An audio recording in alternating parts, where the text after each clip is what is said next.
rasuulkeena calayhi salaam Abu Bakr as-Siddiq radiyallahu anhu ayaa ka soo baxay gurigiisa maalin duhur asagoo oo gaajoonaya markaasuu Umar la kulmay ya Umar saacadan adigana maxaa ku wada markaasuu yiri ya Abu Bakr gaajaan la socdaa buu gaajo reerkayga waxaan cunamay yaalan wa Abu Bakr iyo Umar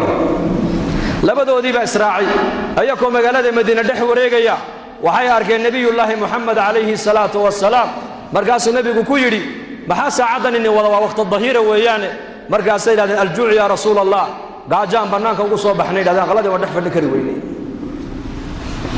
inagana maanta waxay dadkeenu ay ku kaftamaan niyo waqtiga maanta halkay ku soo dilaa maqaayadeen tagnaa halkeen ka soo cashayna halkeen ka soo cunay hilib geel ma sha Allah hilib geel ya ana geel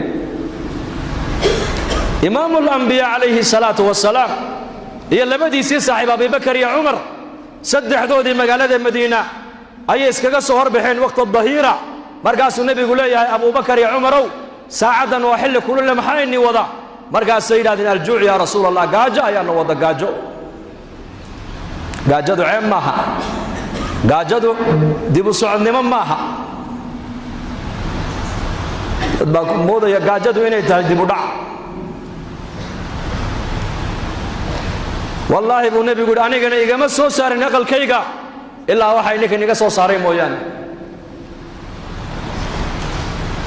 arrinka aad la soo baxdeen baan anigu la soo baxay ujeedada kale ma socdo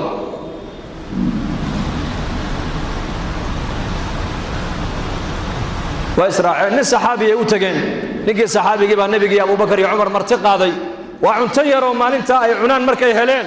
ayuu nabigu ku yiri inigoo gaajoonaya ay aqalkaas soo gasheen kamaad bixin ilaa inigoo calooshii buuxsantay mooyaane laakiin wallahi baan ku dhaartay buu nabigu yiri nicmada halka maanta aad ku hesheen qiyaamaha waa la weydiin doonaa rasuulku ka yiri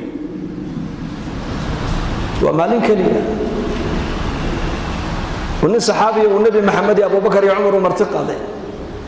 كمسير يا أرجع يربو قلب أنت أبو نبي محمد وكل يحيى أبي بكر يا عمر والله النعمة دا سوال الدين دون أبو كوي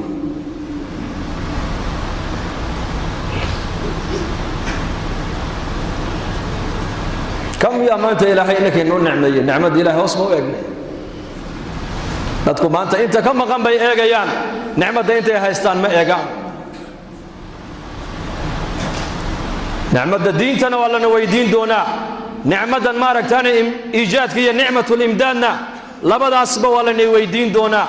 nicmada diinta waa la weydiino waa amaano weeyaan diintu nicmatul iijaadi wal imdaadna waa la weydiin doonaa ilaaha azza wa jalla bashar ka dhigay ku jirsiiyay waxaad haysatana ku siiyay maalin baa ilaahay adoomihiisa uu sugi doonaa oo weydiin doonaa yawm al-qiyaamah